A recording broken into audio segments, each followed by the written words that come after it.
Hello, everybody, and good morning. My name is Ricardo Cabrera, and I am the Operations Manager here at the Latino Chamber of Commerce of Boulder County. And today we have our very special guest Lizbeth Mendoza, which is representing Boulder County Public Health. And we are going to talk about COVID vaccinations, COVID statistics for the last 7 days, vaccination statistics for the last 7 days, and what we've seen in the community. And we're going to hear from her as we do every 2 weeks. So Dr. Liz, welcome. How are you today? I am doing great, Ricardo. Thank you for asking. How are you? I am doing excellent, enjoying this beautiful Friday today. We have to delay our recording for unforeseen circumstances, but here we are. And why don't we get started with what we've learned and what's happened with COVID in the past 7 days? Yes, thank you. Absolutely. Thank you for having me here. Well, good morning, everyone. And I want to start with one of the most pressing issues for all of us in the county and our neighborhood, the counties around us. Hospitalizations due to COVID have increased dramatically in Colorado, but also in our counties. More and more COVID patients are needing to use emergency units, the urgent rooms, the routine medical services. And on top of that, now we're seeing the influenza cases that are also adding to this burden, particularly in people between 18 and 25 years old, all right? And this is really representing a lot of pressure over our local emergency rooms and emergency clinics. And even we have 2 hospitalizations of influenza within these ages. And then we now need to consider that we're going to have in the future accidents related to the slippery streets and the roads and the vacations, traveling, and so on. So all of this is really overwhelming our system, is overloading, and what an overload will do is collapse. So we all need to prevent this overload to advance, so we prevent the collapse of our healthcare system. And why? I mean, because we all might need the services, not just because of COVID or influenza, but you might need services for other reasons. So we don't want to have these systems getting to that point. Now, to have an idea, specifically in numbers, in what we call the North Central region, which is the area where we belong, Boulder, when we compare to the week before November 14, what we saw is that the average number of hospitalized patients with confirmed COVID-19 increased by 11%.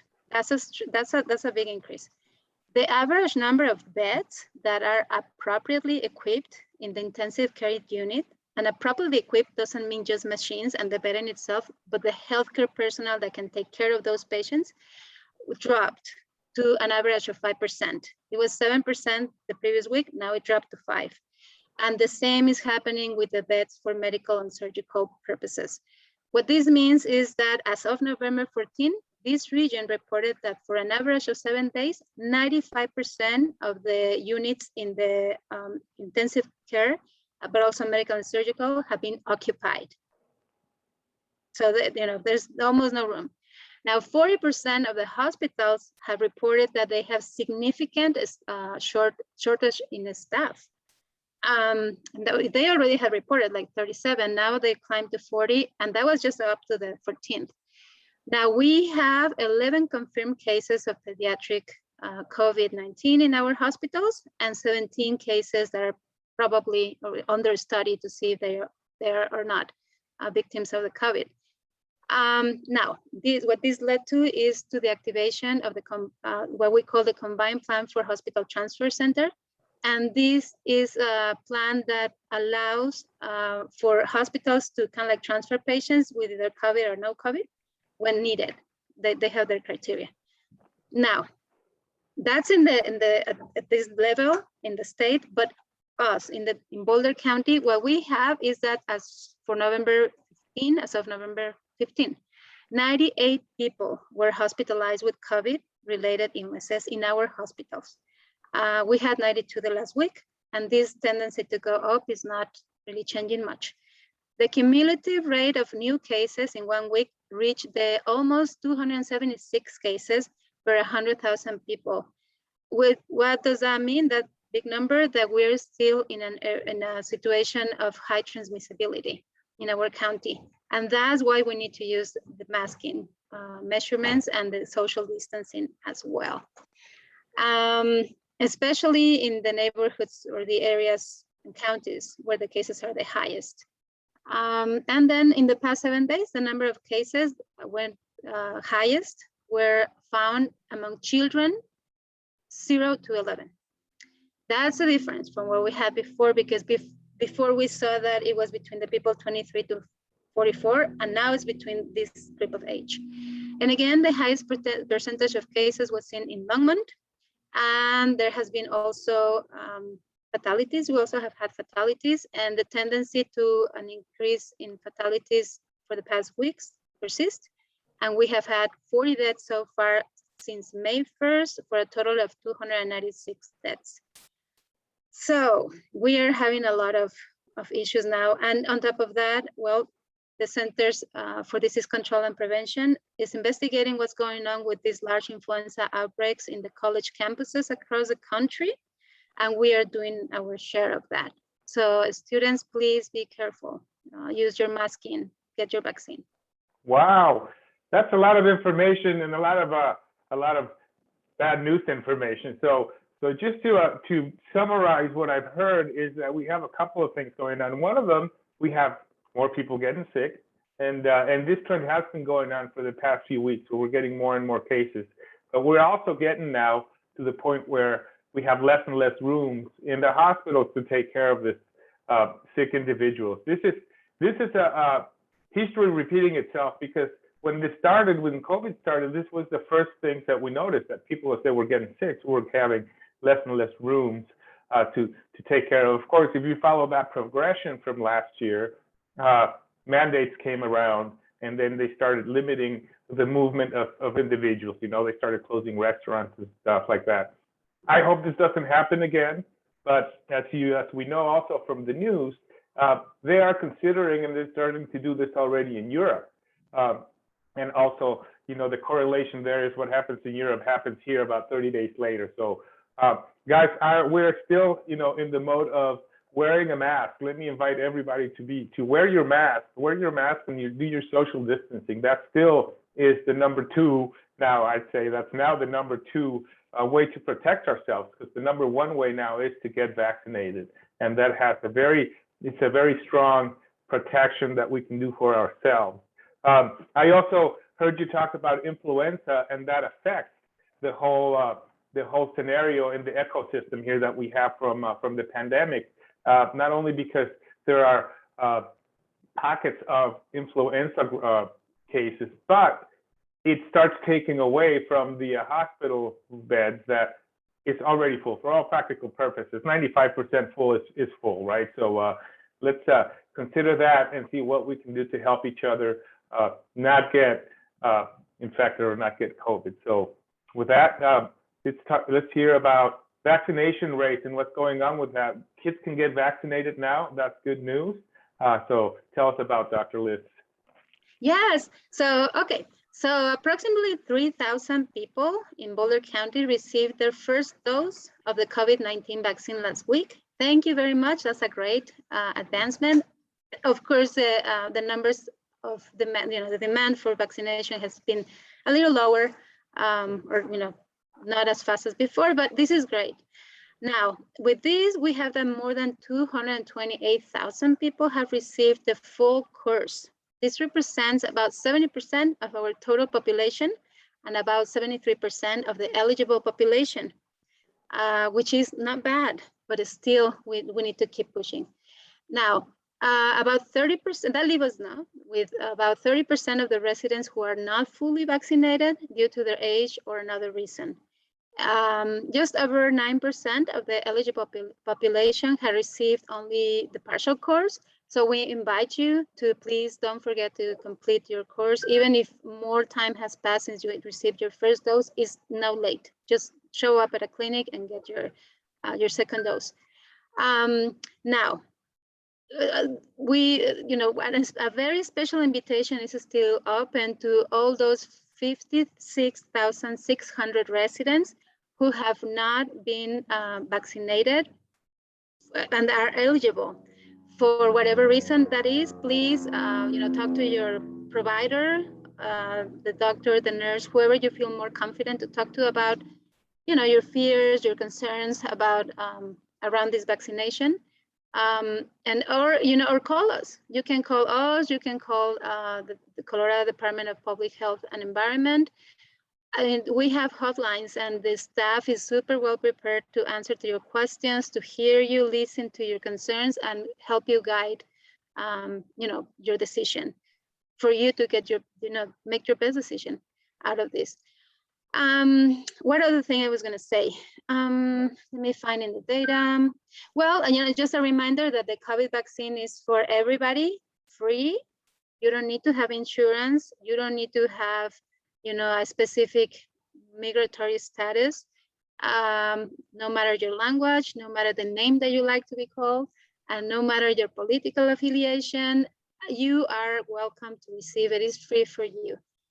So let's do it. Now, talking about immunizations with the vaccination among children between 5 and 11, well, if we consider that we have around 23,500 children between the ages of 5 and 11 in our county that can now receive the vaccination, that is going to give us a big push in this community immunity attempt. So let's get our kiddos vaccinated. Yes, right now the demand is a little bit over the supply, and we apologize for some of the cancellations or rescheduling emails that you have been receiving, because sometimes the amount, the load of vaccine doesn't arrive on time. I mean, that much is the demand. But there is vaccine for everybody. It's just a matter of logistics that, the system is trying really hard to make it happen. And we also need staff to vaccinate these many people on top of the boosters and on top of the first doses. So we're struggling, but please don't give up. If in some place they say you can't, please, there's so many places to do it. Just be patient or ask for where else can I get a vaccine. There are so many places that I'm sure you can find a place. Ricardo has a list of vaccination clinics where you can go, and you can see them in our website in Boulder County Public Health or in the Colorado Department of Public Health and Environment.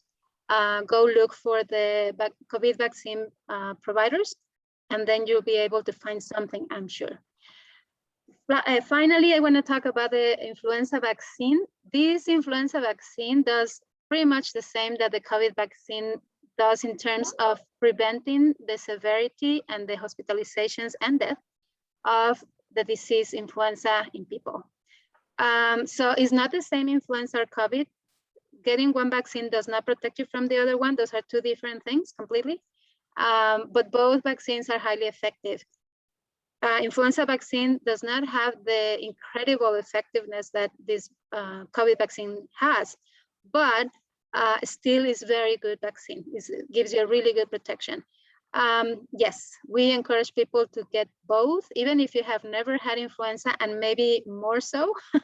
This is a time to get your antibodies also against influenza, so that you don't get sick, and then you need to look for attention, and guess what? The system is collapsing, so you may not get the attention that you need. So let's just prevent that.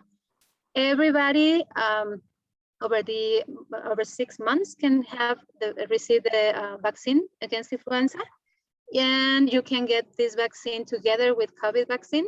In fact, the buses that are in our town, that you probably have seen a couple of them, those buses that come from the state, they give you the vaccine for free. Also the influenza vaccine for free, which is something that is not easy to find. You usually need to have insurance or pay for it.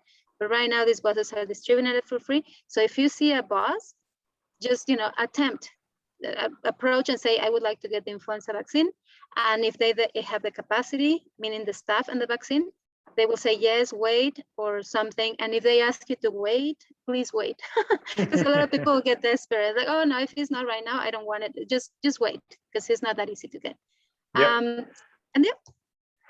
Wow. So it's good, better news, I guess. People are getting vaccinated. Kids, the vaccine for kids is available now. We still have a lot of people that are not vaccinated. And let me ask you a surprise question. Do you have a statistic that tells us out of the people that do get into the emergency room or are hospitalized with COVID, how many of them are vaccinated and how many are not vaccinated?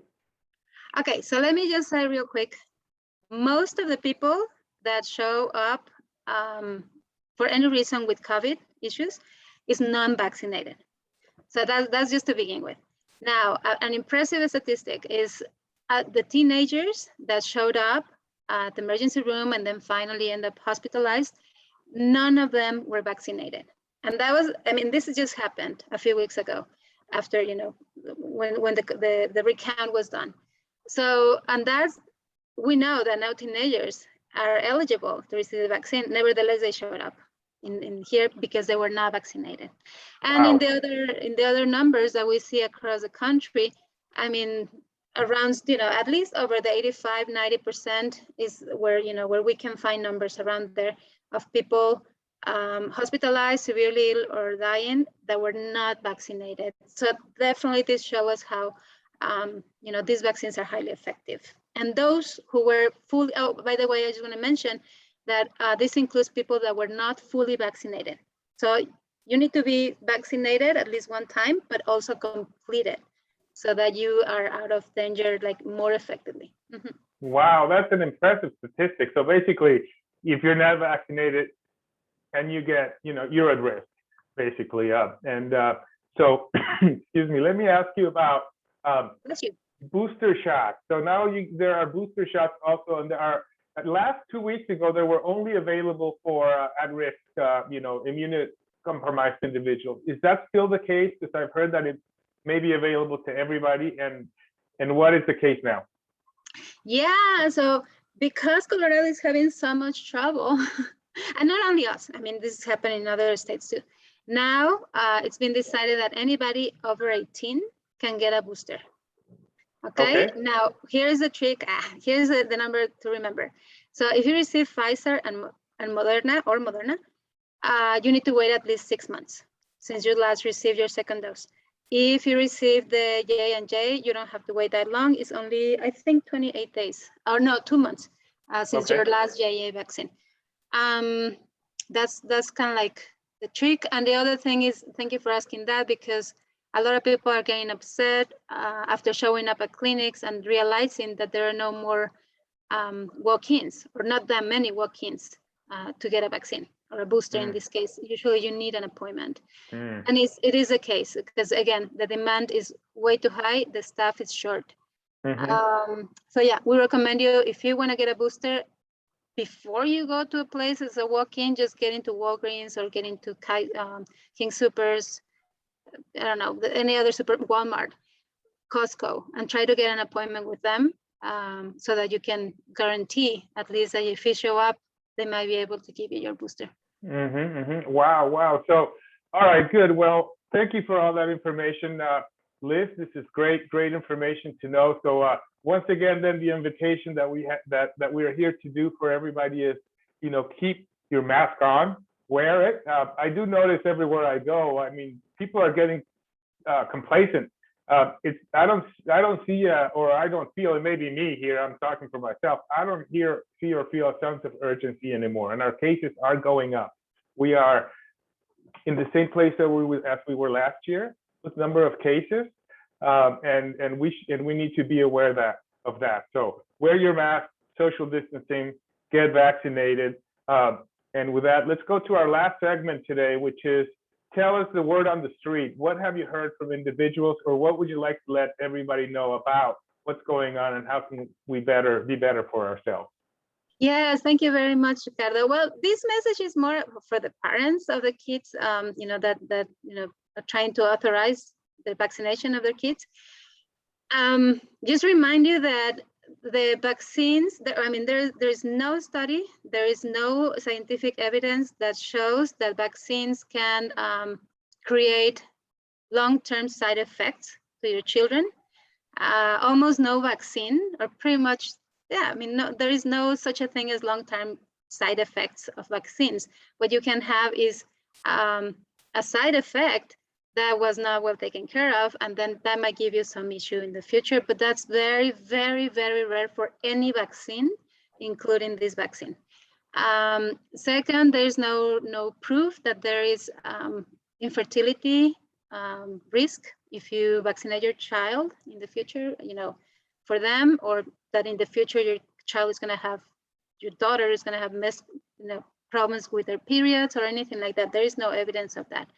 And neither as we have any evidence that the immunity acquired through getting sick with COVID is going to be more potent or more lasting than the immunity that you acquire through the vaccination.